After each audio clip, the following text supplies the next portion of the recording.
KFUG presents Local Business, Local Faces. It's Crescent City's Local Voices. Today we talk to Devin and Michelle Morgante from Vita Cucina, Barbara Burke of the Gallery of Arts and Culture, and we get Red's Drive-In as it enters the digital age. It's Crescent City's Local Voices. And here's KFUG's own, Rick Waffler. Ladies and gentlemen, welcome to Local Voices. I'm Rick Waffler, and we are going to take you around and about Crescent City today, and you're very lucky because our first stop opening segment here is at Vita Cucina, and I am with Devin and Michelle Morgante. Is it right? That's it. All right, I got the last name right. It's all uphill from here. And Vita Cucina, let's talk a little bit about Vita Cucina. How long have you guys been here? September 1st will be 2 years. 2 years, and everybody's always happy with your food. I know that for sure. Oh yeah, we definitely aim to please, and we have a lot of fun cooking the products. And give us some specials on special nights here. Pizza night, Thursday and Friday nights are a big local favorite. Nice. With a rotating menu, so each week usually we have a couple different pizzas. We have some of our standbys that we have every week. But we're always changing things up and adding new things as the season comes in and product availability. So, but that's also what you do with the rest of it too, well, right? Yeah. Your menu is all year long. It's flexible, at least. Yeah, well, the menu reflects the cravings of the cooks for sure. Whatever we're in the mood to cook, that's what's going to be on the menu. So. Right. Well, I thank goodness that you have so many different cravings too, because you really do. It's a very large gamut. You come in here for lunch and things you have to choose from. It's like, yeah, I want this today, or you can't get stuck on just one thing. Oh yeah, our menu is very diverse. Going from our falafel wrap with our homemade falafel patties and hummus and tzatziki sauce, all the way down to this week we've got our seared ahi tuna sandwich with radish and cucumber salad, wasabi aioli, and pickled ginger on our homemade focaccia bread. So we definitely have a wide variety of menu offerings down here, and why don't you give them some hours? What days and hours are you working? Our hours are Tuesday through Friday. We open up at 7 a.m. Tuesday and Wednesday we close at 3, and Thursday we're open until 6, Friday until 7, and those are the pizza nights. And how long have you been working with this guy? Ever since I've known him, 10 years. And you guys hang out together all day long, is that true? 24/7. Ooh, they must really like each other. And you're going to continue doing it 24/7? I think so. All right, you guys are very, very wonderful people. Come down and eat at Vita Cucina. I'm going to be back in just a little while. We're going to wrap it up, but first we're going to send you out, and Paul's got something exciting for everyone to see.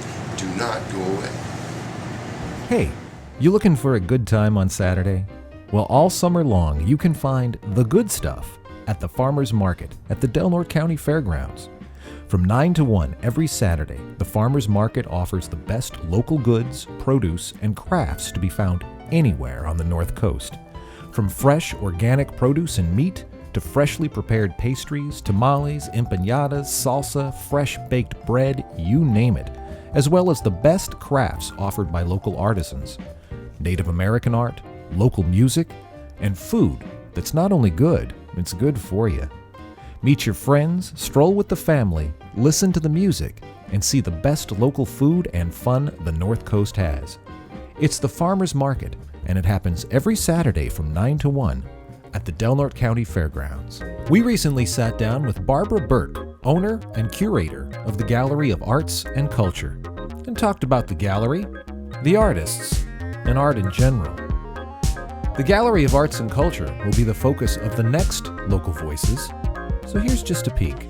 The Gallery of Arts and Culture opened several years ago with a partner, Michelle Creel.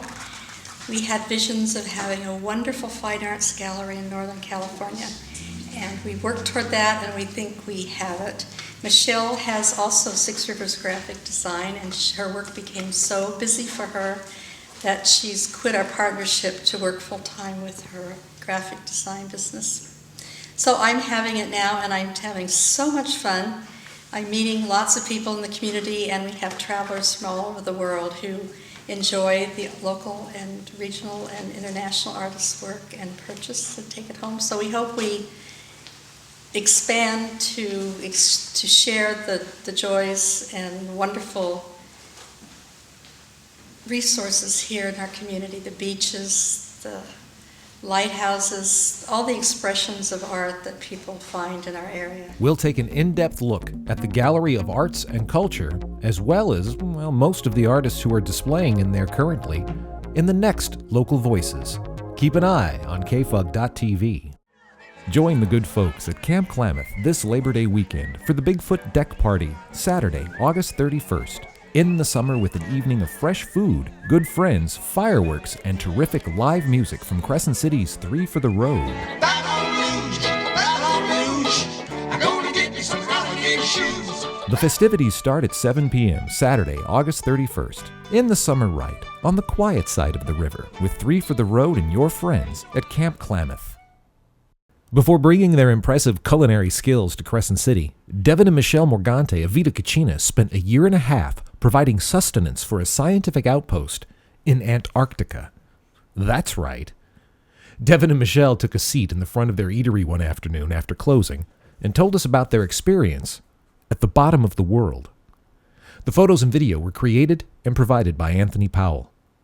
Here are Devin and Michelle. Well, we became chefs down in Antarctica through Michelle's mother, who went down there for a season in the medical department. Medical department as a nurse, and she went down and let us know about it and said that there was great job opportunities to go down there, and so we looked into it, applied, and actually went down to New Zealand and interviewed with Bob Telez, the head of food and beverage for Raytheon Polar Services, and basically talked to him. Since we're both Culinary Institute of America graduates, we, and with a lot of experience, that's exactly what they were looking for. So we were able to go down. Actually, it will be 10 years. We went down 2003. So this summer will be 10 years ago when we first went down. And we went down. Michelle went down as a lead baker, and I was a AM sous chef our first year. And it was a lot of fun. Quite an experience. Cooking from anywhere from 400 people to 1,200 people 3 times a day. So we had high volume, and just with what we had to work with the produce coming in twice a week, and then in the wintertime if it didn't come in at all for 4 months. So it posed some challenges, but we were up for the challenge and just had a great time down there and met a lot of nice people and tried to make the best food we could with what we had. It was definitely a challenge, cooking for 1,200 people, just the physicality of moving that much food around. Like, if you have a hotline and you have to have 2 proteins for about 1,200 people, you're pulling about 320 pounds of chicken breast out to grill off. And 320, doesn't sound like a lot, but when you actually see how much that is, the size of it, and then the size of each individual chicken breast that you have to grill off, it becomes an 8 or 9 hour job for somebody just to grill off the chicken breast for that one meal. So it was definitely a challenge in that scope to get around it. I remember one time making pizza sauce, and it took me an hour just to open the cans and dump them into the big steam kettle that we were using. And it was tomato paste and tomato sauce and all these different things, but just expect it to take an hour just to open up cans. So the volume was definitely a challenge. And like Michelle said, we were making a lot of stuff from scratch, like a lot of the breads. For them, it was more cost effective to hire somebody to make all the breads from scratch rather than flying down like loaf bread, sliced bread for sandwiches. Instead of flying down cases and cases and cases of those, it was easier, cheaper to just send down bags of flour and yeast and have somebody make it down there. So Michelle, she was making, I think the recipe was like 42 loaves of white and 42 loaves of wheat bread a week. So you're going through at the peak of the season a lot of fresh bread, different products and stuff, and high volume. And like she said, over the summertime, when there were flights coming in and out, we'd get produce in from New Zealand, sometimes 19,000 pounds, sometimes 29,000 pounds. And the runway was 5 miles away, and it was on a huge forklift that went about 5 miles per hour. So like they had to pack these pallets with the lettuce and everything kind of, more sensitive in the center of the pallet because the outside stuff would freeze. It's coming in at, it's like 50 below zero. You come in and the strawberries on the edges would be all frozen and stuff, and it gets to the back dock, and you call the fire department over, and it's kind of like all hands on deck, and you just create a big assembly line. And she'd hand me a case of bananas. Everyone's just handing cases over, and the walk-in, which would be completely empty, and then like within 20 minutes, a half hour, cases stacked to the ceiling. You got to like walk through like this and get your stuff, and it was it was a lot of fun. I definitely enjoyed my time there. It was quite an experience. And then over the winter time, that last flight left, around February 20th. And, okay, that's cool. And then you're like looking around thinking, man, 6 months with these people here? No one else in and out? 240 people in the winter. Yeah, that season was, 240. Well, yeah. And that was it. Nothing in or out. So you went from that 1,200 people, probably at the end of January, down to 200 people, 240. And it was quite a difference. In the peak of the season, there's tractors and, loaders, helicopters flying overhead the whole time, 24 hours a day. I mean, it's just going because it was sunlight 24 hours a day. So they had projects going all the time. In wintertime, like someone just flipped the switch and turned it all off. You go outside, it's like so quiet, like nobody around. Yeah, it was quite a difference. Where were you? We were actually at McMurdo Station, which is on Ross Island, right underneath Mount Erebus, which is an active volcano. So it's always steaming and sputtering, and you can go down to the science lab, and they have a camera up on the lip looking down in it.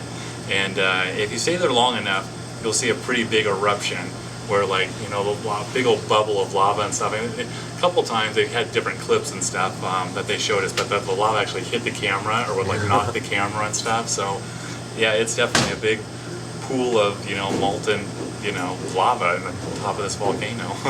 Did you have a staff, or was it just the two of you doing the cooking for all these people?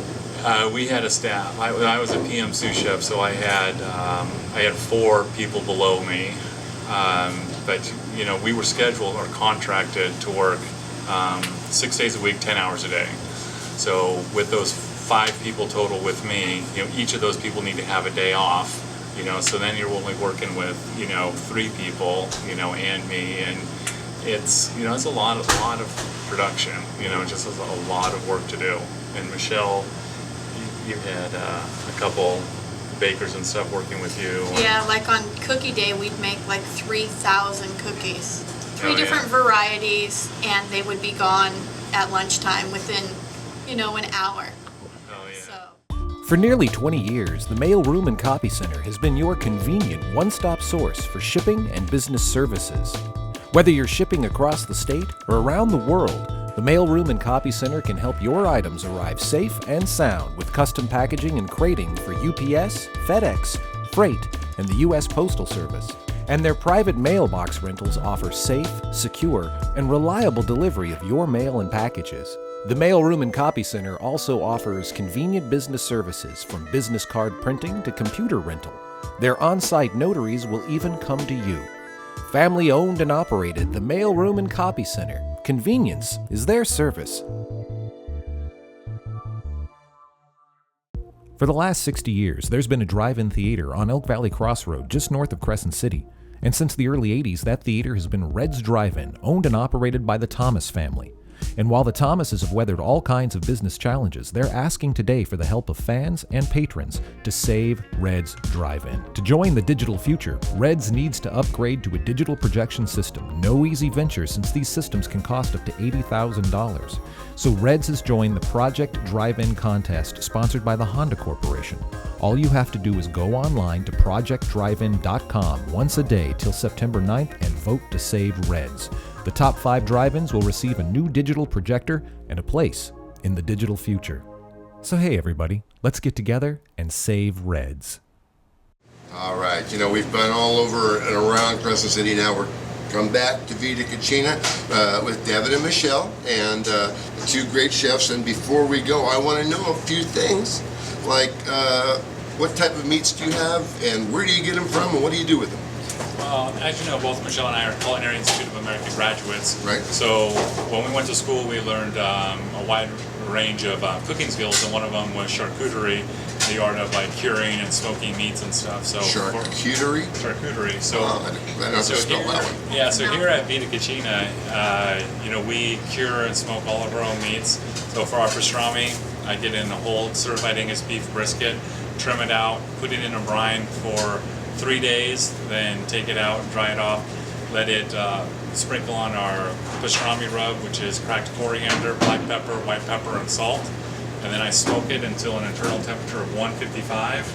And if that wasn't enough, now I have to steam it for 2 hours before I can even carve it up for our sandwiches. And so that's just the pastrami. The ham cures for about a week. Our bacon cures for a week also. Turkey I just do overnight and smoke that. So we just kind of do it all here. Do people ever come and just buy a half a pound of pastrami? Yep. Oh yeah, we have pastrami by the pound and the turkey by the pound, and you get the ham by the pound. If you give us a little bit of advance notice, would be nice, and we can just give us a call, and we'll have it ready for you when you come in. And what's the phone number here? 707-464-1076.